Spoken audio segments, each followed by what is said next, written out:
Welcome to UFOs and Jeeps, and I'm your host, George. This is our first episode ever, and we're going to be talking about UFOs and Jeeps. So tonight I'm going to be telling you a couple of my own personal stories, and I hope as people come out, we can talk to them about their UFO stories or abduction stories, because I would love to meet an alien. Just come and see me anytime. I'm here. I'm welcoming. I'll show you around Earth. We'll have a good time, have a few pops. It'd be great. So come and see me anytime you want. Everybody else, you're welcome to come out and see me and get your story on record, and we'd be happy to hear it. So my personal story, one of my favorite ones anyways, because I actually have four, but we're only going to go through a couple tonight, is triangles, the black triangles. In 1998, me and my nephew were coming back from Toronto on the 401, and we turned off to exit Highway 6, literally right at the 401, and in a huge field on our left-hand side is three probably 40-60 foot black triangles playing with each other. And so they would come like that, and they would hover, and there was a third one that was like that, so the three of them would sit there and they just hover at each other and then gone. And then they'd come back and they'd just sit there and they'd hover at each other. No sound, no nothing. They had white lights on each corner and a red light in the center, and it was one of the most awesome things I've ever seen. Now, in 1998, we didn't have phones that had cameras. We didn't have drones kicking around. There's very little things that these could have been besides unidentified flying objects. Now, while I say that, I honestly believe that these particular ones were United States black aircrafts and their secret, space army and QAnon and all the craziness that goes on over there. But anyway, so I'm going to say that it was probably human-made. Doesn't mean it wasn't reverse engineered. I'm a big believer in Roswell, New Mexico. I believe that something did crash there, and I believe we've been back engineering it for years. So I'm a full-on UFO nut. How's that? And I could say I'm a nut because I was an iron worker for about 30 years, and we're all a little... And anybody who knows an iron worker knows that's true. So crazy's okay. And we don't mind crazy. We'll support you in your craziness. That particular incident was seen by about 10,000 people. So if you understand the 401, 10 million cars go by there a day. This was about almost 7 o'clock at night. It was still light of day outside. And we had people pulled over on Highway 6 where you got about 500,000 cars go through a day. And then all the 401. And you had all these people pulled over watching this thing just in absolute awe. Like everybody was just gobsmacked. If you could pick people's chins up off the road, that's exactly what you would have been doing. And like I said, they were just so fast. And if you know the geography of Ontario a little bit, where we were, they were so fast, it was like they were here in Aberfoyle and then in Hamilton, in London, and in Kitchener, which is like, a good 50, 60 kilometers away like that. And then, boom, they're back. And they're going so fast, your eyes can hardly see until they stop how fast they're actually going. It was just absolutely incredible. Like, I don't know how else to explain it. And this thing, these three objects played for like 3 hours. So, it wasn't a minute, it wasn't a second, it was like hours of them just going out and coming back in and going out and coming back in.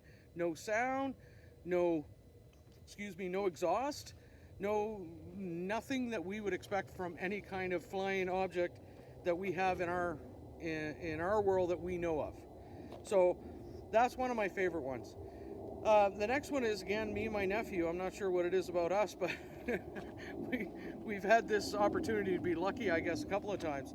We were on our way to Tofield, Alberta, doing a job one time. And it was about 9:45 a.m. in the morning, and Highway 14 is a very straight sort of run. And the sun's up so far, and we're looking at this object beside the sun. It was about the size, 10% the size of the sun. It was so bright. It was as bright as the sun, only beside it. And it sat there for about 15, 20 minutes, and then all of a sudden it just gone into stratosphere and outer space.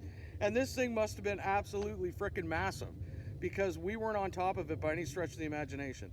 We drove for 15, 20 minutes down the road, and it just kind of sat there like it was in space already. I don't even know.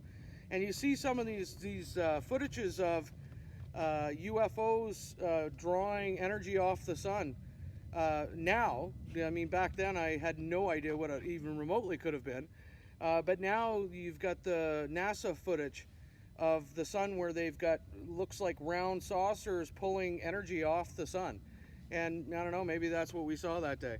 So it was amazing all the same. And me and him were just like, okay, I don't know what our luck is, but it was awesome. Again, back then, I wasn't a big phone person. I don't even know if my phone would have taken that shot at that time. So hard to say, I don't know. But we were just in awe, I guess, of seeing it and never thought to even try to take a picture.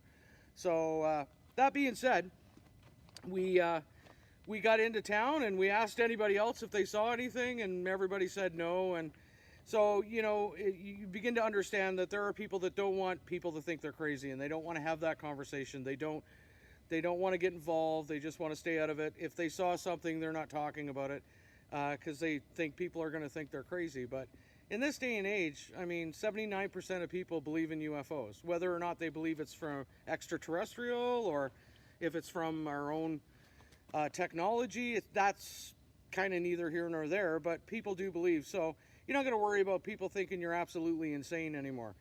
But yeah, so those are kind of my two very favorite ones. And we're going to be having these conversations as we go through. And there's a couple of things that if you're looking for UFOs that you should know. So basically 3% of sightings are usually the ones that are unexplained. So 97% of what we see in the skies and what we think is unexplainable is actually quite explainable in this day and age. Most in this day and age is drones. Drones at a distance with their lights and stuff, it's really hard to articulate their size when you have no frame of reference. So it's really easy to think that a drone is something unnatural because you can't hear it. It moves really quickly side to side. It moves oddly. So that being said, when you're out looking at the skies, you know, don't panic. You never know what it is. Just take it all in stride and it's all good. Now, if you're being abducted, maybe you want to panic a little bit. I don't know. I know I would. That's for sure. So that being said, look to the skies. You know, you 3% still a really good opportunity to see something you've never seen or anybody's ever seen before. And of course, you always got your close encounters. You got 1, 2, 3, and 4. So your first is you see something in the skies you can't explain. Your second one is you see something in the skies with maybe something in it. The third one is you see something land with something around it. And the fourth one, of course, is contact. And so these are kind of the rules that ufologists and people that are looking for UFOs go through. So if you want to get into this stuff and you want to get out and viewing the sky, certainly come and join us. We're going to be posting our weekly where we're going to be and what we're going to be looking for and stuff and stories we're going to be doing. So pause. Welcome to UFOs and Jeeps, and I'm your host, George.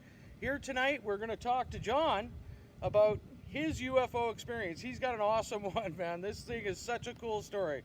So, John, go ahead and tell us about your UFO experience. So, we were young. We were 12, 13 years old. Mm-hmm.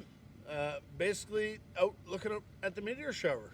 Mm-hmm. We're freaking, north side Edmonton. Mm-hmm. So, we figure best chance we have is we jump on top of the fucking house. Yep. Of Terry Godin's grandma's fucking house. And we're all up top. Me, Bobby, Terry, Dave may have been there. Not quite sure, but I'm pretty sure it was the three of us. Dave, me, Terry, and Bob. Yep. And we're fucking watching the meteor shower. It's going over. We're watching the streaks come by. And then probably 2 o'clock in the morning, we're like, what the fuck? We all watched the streak come down. It stopped. It fucking darted across the sky, darted back up and around, and then fucking gone. Disappeared. Wow. Oh, we shit bricks, man. We all fucking shit bricks. We didn't know what the fuck we were seeing. No idea. Yeah. But since then, I've been a believer. Right. There is aliens visiting our planet. Guaranteed. I have no doubt. Never have since then. Right Had a on. doubt. Right on, man. That's awesome. That's a great story. Thank you so much for sharing it with us today. Appreciate I really you having me. appreciate it. Oh, yeah. thanks, man. It was awesome. So we can pause. Welcome to the Jeeps portions of UFOs and Jeeps, and I'm your host, George, of course. So tonight we're going to be talking about clips and radiators. So the first story I got for you here is I was driving down the road from Drumheller, Alberta, on a very, very windy day, doing about 110 kilometers. Two transport trucks passed me and literally ripped my factory clip in half. So those are the rubber pullover clips that you have on the vehicle. And when the clip got ripped in half, my hood literally went. See, I thought it folded in two. I was terrified. I almost took the Jeep out and I got pulled over, thank God. The hood wasn't damaged, thank God. But the trick was tying the hood down to get home. So we drive a little ways and then I'd have to pull over, tie it down again, and drive a little ways, and it would start coming up again and tie it down again. It took us like an extra 2 hours to get home. So it was a real trying experience. The minute I got home, I went out and I bought these locking clips. So these cost me $300, and it was $100 to install them. So it's a bit tricky to install them because it's a really tight space and you need a special tool to do it.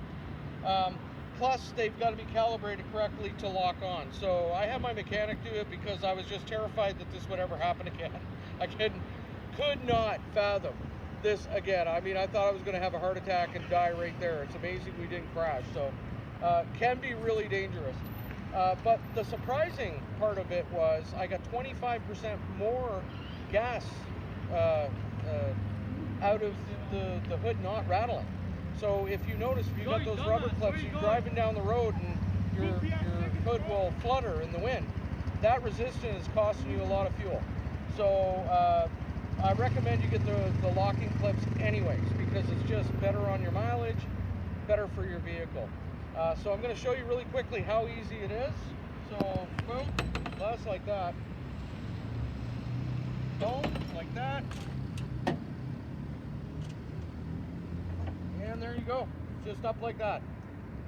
The next thing is, I'll remind everybody that when you're a mechanic or at the gas station, somebody's checking your oil, whatever, remind them not to slam your hood.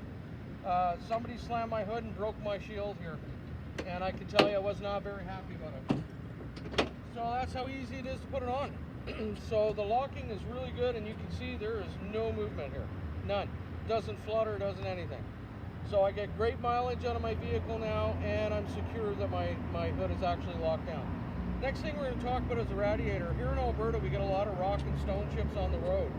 So my concern is always that a rock chip could go through my rad. So I'm going to be putting in a shield this year, which you can do yourself. It's really easy to do. You can even use a wire mesh to put in just so it can't go through. So just something to think about. If you live in a place where there's a lot of stones on the road and that. So that's our show for this week. Next week on Friday, we're going to be out 97th Street, southwest side of the Henday at 8:30 p.m. at night.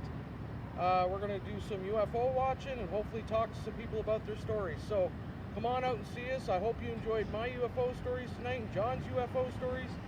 And we look forward to seeing you next week. Have a great, great day.